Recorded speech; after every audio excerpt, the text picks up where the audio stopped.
नमस्कार सभी को। जैसा कि मैंने बताया था कि 1 अप्रैल से मैं स्टार्ट करूँगी टैरो कार्ड की रीडिंग्स भी और क्लासेस भी। तो लाइव किसी कारण से मैं नहीं आ पा रही हूँ और क्लासेस जो हैं वो आज से शुरू करना था, तो आज फर्स्ट क्लास इसकी लूँगी। एट अ स्ट्रेच रोज़ 1 या 2 कार्ड्स जैसा टाइम मिलेगा उस हिसाब से, और मोस्टली मैं इस सेशन को हिंदी में ही रखूँगी क्योंकि मेरे मैक्सिमम व्यूअर्स की डिमांड ये है कि मैं हिंदी में सिखाऊं। तो स्टार्ट करते हैं थोड़ा सा इंट्रोडक्शन ऑफ टैरो से। टैरो कार्ड्स बेसिकली 78 कार्ड्स का 78 कार्ड्स का एक कॉम्बिनेशन सेट होता है, जिसमें मेजरली 2 पार्ट्स रहते हैं। मेजर अरकाना जिसमें कि 22 कार्ड होते हैं, और माइनर अरकाना जिसमें बाकी बचे हुए 56 कार्ड्स होते हैं। और उन 56 कार्ड्स में 4 अलग अलग राजा के दरबार होते हैं। जैसे हम जानते हैं कि हम सभी के जो शरीर हैं वो 5 तत्वों से बने हुए हैं: अग्नि, जल, वायु, पृथ्वी और आकाश। तो वैसे ही इन कार्ड्स को भी हम कैटेगराइज कर सकते हैं। अग्नि, जल, वायु, पृथ्वी, ये माइनर अरकाना जिनमें 4 राजाओं के दरबार हैं वो कार्ड्स हैं। और आकाश तत्व जो है वो मेजर अरकाना जिसमें 22 कार्ड्स हैं। तो हर राजा के कोर्ट में, जो चारों राजा हैं उनके कोर्ट में राजा है, रानी है, नाइट है, पेज है, और साथ में 2 से लेके 10 तक के 9 कार्ड्स हैं, प्लस एक एस है। और एस को हम बोलते हैं कि वो जो तत्व है वो एक डिवाइन तत्व है। मतलब वो कार्ड हर कार्ड्स का स्काई एलिमेंट है, स्पिरिचुअल एलिमेंट, डिविनिटी। तो और बाकी जो मेजर अरकाना है उसके जो 22 कार्ड्स पूरे हैं, ये हमारे आसपास के sky, celestial bodies, divinity, emotions, abstract, इस किस्म की फीलिंग्स को डिफ़ाइन करते हुए कार्ड्स हैं। तो हम स्टार्ट करेंगे इसको सीखना मेजर अरकाना से, जिसमें 22 कार्ड्स हैं। तो सबसे पहले तो ओरेकल के भी काफ़ी सारे डेक्स आते हैं, टैरो के भी काफ़ी सारे डेक्स आते हैं, बट सबसे ज़्यादा वाइडली चलने वाला जो डेक है वो है राइडर वाइट का। आपने ये कार्ड्स देखे भी होंगे। ये मैंने बिल्कुल जैसा नया डेक होता है सीरीज़ में, मैंने वैसे जमा के रखा हुआ है। तो आप देख सकते हैं, अगर आपके पास कार्ड का डेक है, ऑलरेडी है, तो उस कार्ड के डेक में आप देखेंगे कि हर कार्ड पे एक नंबरिंग लिखी होती है। ऊपर हर कार्ड में ऊपर एक नंबरिंग लिखी होती है।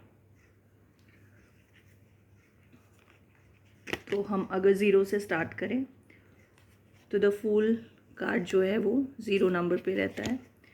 फिर फर्स्ट नंबर पे रहता है मैजिशियन कार्ड, सेकंड पे रहती है हाई प्रीस्टेस, थर्ड पे रहती है एम्प्रेस, फोर्थ पे एम्परर रहते हैं, फिफ्थ में हायरोफेंट रहते हैं, सिक्स्थ में द लवर्स कार्ड होता है, सेवेंथ में द चैरियट कार्ड होता है, एट्थ कार्ड स्ट्रेंथ का होता है, नाइन्थ कार्ड हर्मिट का होता है, 10th card wheel of Fortune होता है, 11th कार्ड जस्टिस होता है, 12th कार्ड द हैंगमैन होता है, 13th कार्ड डेथ कार्ड होता है। 14th कार्ड टेम्परेंस कार्ड है। 15th द डेविल का कार्ड होता है। 16th कार्ड होता है द टावर। 17th कार्ड होता है स्टार। 18th कार्ड होता है मून। 19th कार्ड होता है सन। 20th कार्ड होता है जजमेंट और 21st कार्ड होता है द वर्ल्ड।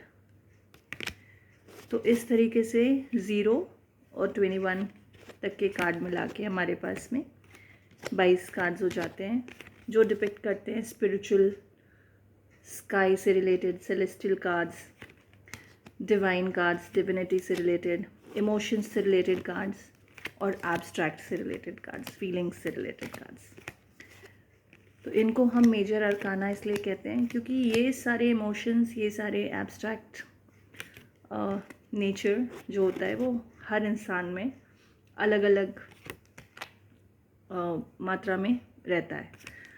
और जो बाकी के जो माइनर आर्काना के कार्ड्स होते हैं वो होता है वॉन्ड्स का कार्ड, पेंटिकल्स का कार्ड, स्वॉर्ड्स का कार्ड और कप्स का कार्ड।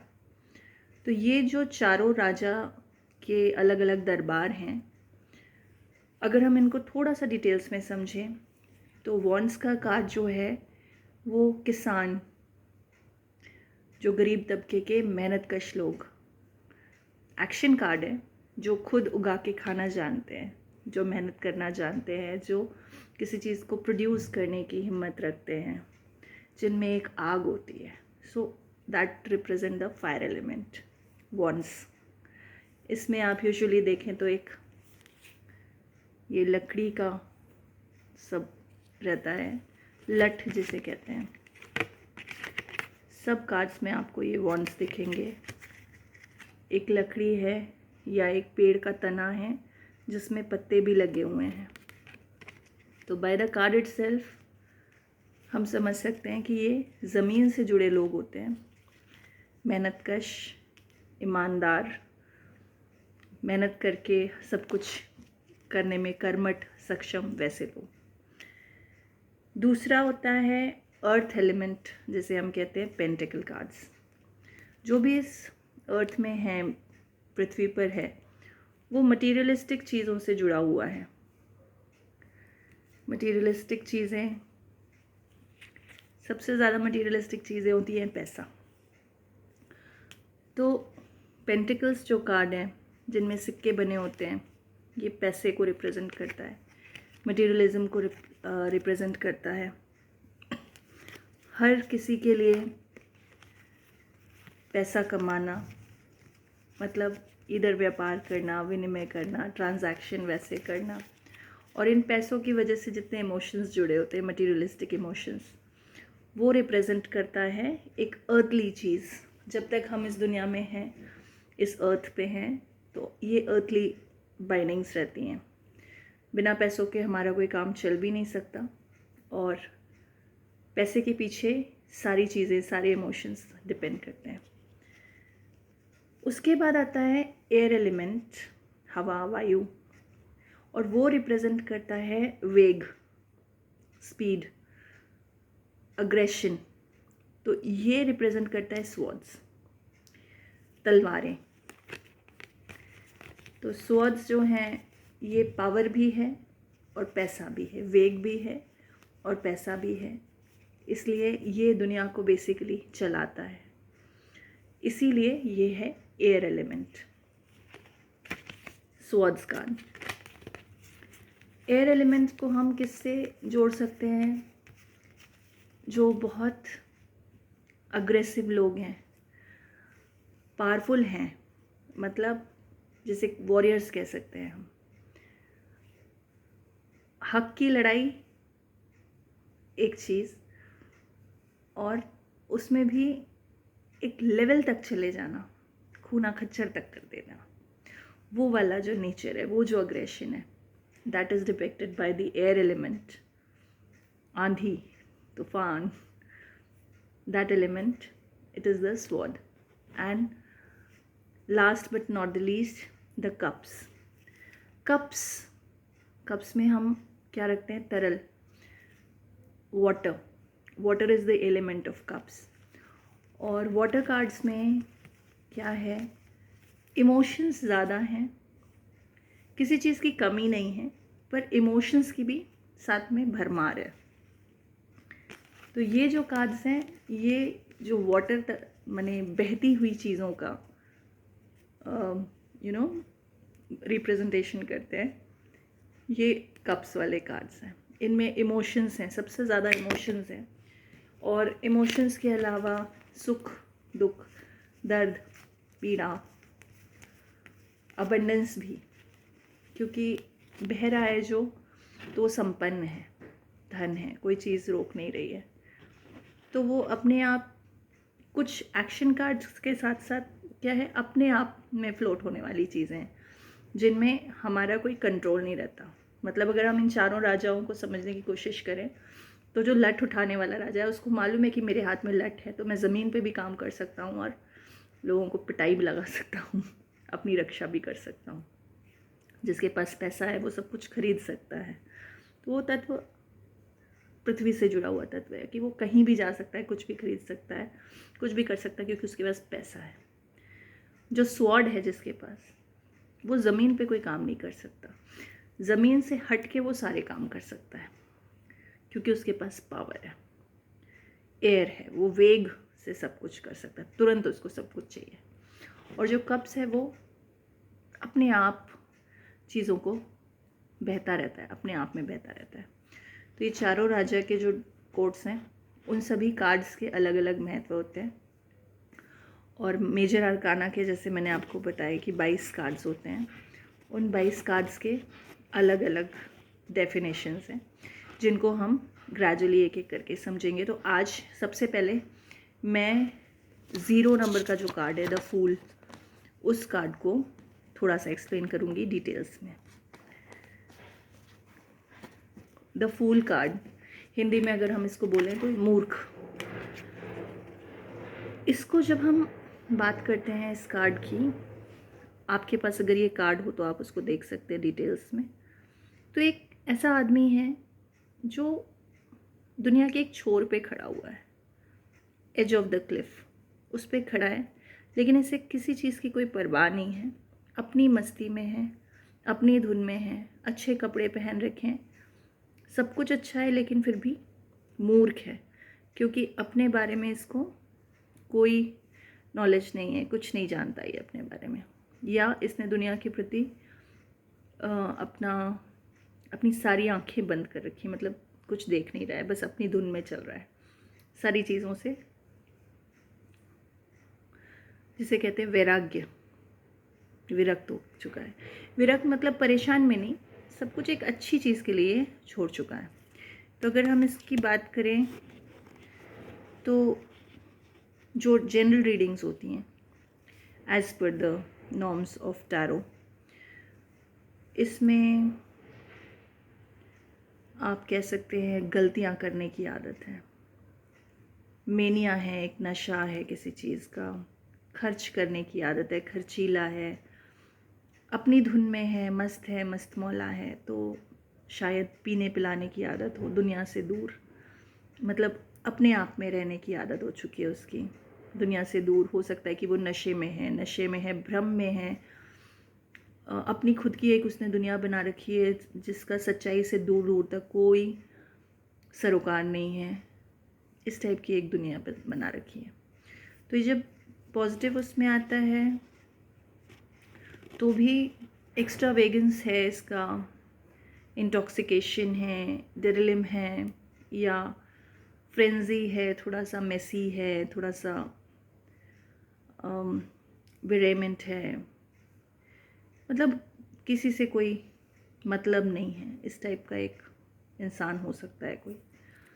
लेकिन ये जब इसमें आ जाता है रिवर्स में, क्योंकि सीधे का तो मीनिंग जो है दिया हुआ अभी जो मैंने आपको बताया, लेकिन जब ये रिवर्स में आ जाता है तो इसका मीनिंग जो होता है वो यूजुअली नेग्लेक्ट करना, किसी चीज़ में खुद को एब्सेंट रखना, हर चीज़ को किसी में बांट देना, अपने लिए कुछ ना रखना, केयरलेस हो जाना, अपैथी जो होती है ना, मतलब बिल्कुल कोई फीलिंग नहीं, एकदम फीलिंगलेस, एकदम नल हो गया है कोई चीज़, नलिटी, किसी से कोई मतलब नहीं है।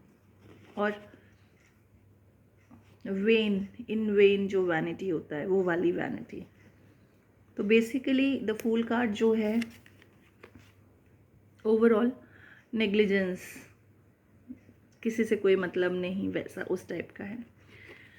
पॉजिटिव एस्पेक्ट में देखेंगे अगर, तो इंट्यूटिव टैरो रीडिंग में जो मैं फॉलो करती हूँ, उसमें फूल कार्ड बहुत स्ट्रॉन्ग पॉजिटिव कार्ड है कि उसको किसी से कोई मतलब नहीं है। और कई बार क्या होता है कि उसके अंदर जीने की वो कला आ गई है कि वो चीज़ों को, सब चीज़ों को ताक पे रखकर सिर्फ अपनी धुन में मस्त है। अपनी धुन में मस्त होने के कारण क्या है कि उसको किसी चीज़ से कोई फ़र्क नहीं पड़ता है। पर हाँ, जब रिवर्स होता है तो वो नेगेटिव हो जाता है। नेगेटिव में बिल्कुल नेग्लेक्ट कर रहा है चीज़ों को, केयरलेस हो रहा है, उसकी जान जो है उसको खतरा है, जोखिम में है, लेकिन फिर भी वो आंख बंद करके आगे बढ़ रहा है। तो ये सारे जो फैक्ट्स ऑफ द मैटर है कि वो इस टाइप का है। और जो द फूल कार्ड है उसको हमेशा अपने साथ एक कंपेनियन लगता है जो उसको चीज़ें बताए, करे।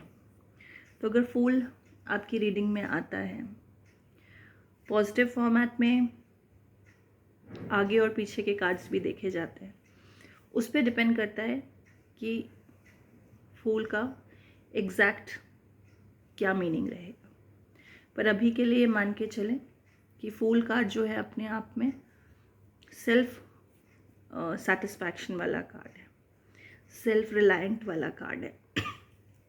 चाहे इंसान को दूसरे किसी से कोई मतलब नहीं, सिर्फ खुद में। लेकिन कई बार ये चीज़ जो होती है ये सबसे बड़ी बेवकूफ़ी होती है, क्योंकि ह्यूमन बीइंग एज इंसान हम जो हैं ह्यूमन बीइंग्स हैं, और हमको हर रास्ते में किसी ना किसी का साथ चाहिए है। अकेले रहने का हम ये नहीं कर सकते कि हम अकेले काफ़ी हैं, या हमें किसी से कोई फ़र्क नहीं पड़ता, हमें परवाह नहीं करनी चाहिए, ये चीज़ें नहीं होनी चाहिए। इसलिए the fool card totally depend करता है कि उसके आगे या पीछे का कार्ड क्या था, क्या निकल के आ रहा है। तो आज हमने समझा कि क्या है, what is the element of the card, major arcana क्या है, माइनर अरकाना क्या है, और एक कार्ड हमने समझा द फूल कार्ड। और इसको कैसे रीड करेंगे ये हम आगे आने वाले वीडियोस में समझेंगे। Thank you for watching me patiently. और आपके अगर कुछ सवाल हों तो आप मुझे ज़रूर लिख के भेजिएगा। फेसबुक पे, इंस्टाग्राम पे और यूट्यूब पे, तीनों जगह मैं हूँ। आई थिंक थ्रेड्स पे भी पोस्ट हो जाता है। तो आपके कोई भी सवाल हो, मैं ईमेल आईडी अपनी मेंशन कर रही हूँ, आप मुझे पर्सनली लिख के भी भेज सकते हैं। Thank you so much everybody.